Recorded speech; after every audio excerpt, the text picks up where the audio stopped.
I had a student, a former student, works at Exxon, flew up to Philadelphia a couple of weeks ago on a Southwest Airlines plane. Plane was 4 hours late.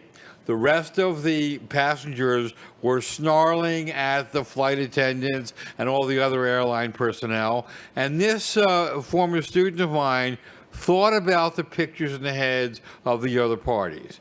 He went up to the flight attendants and the other airline personnel. He apologized for everybody else's behavior, and he commiserated them that their workday was going to be 4 hours longer. And when he got off the plane, they gave him $600.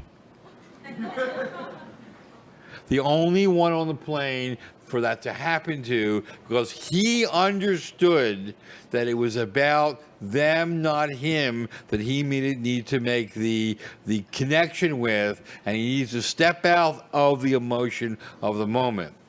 Second, and it's invisible unless you already know how to do that. I had a student at Google here, Francois Stern. I know Francois is here today. Francois is still head of one of the heads of network administration here and network sales. And he was in Southeast Asia doing a deal with a client. And the client couldn't afford Google's pricing, couldn't do the deal. And so Francois probed a lot more deeply into what this other party was about. In the deal, outside the deal, what are your hopes and dreams? Who are you as a person? And found out that the client was having a lot of trouble financing another venture that had nothing to do with Google. And the client also had a whole bunch of fiber optic cable that had been sitting around for a while that it really could use the cash flow for and really didn't care that if it got rid of.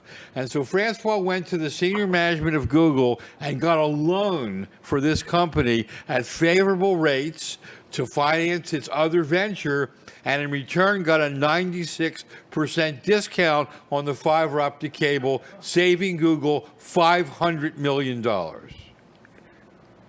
That is also invisible.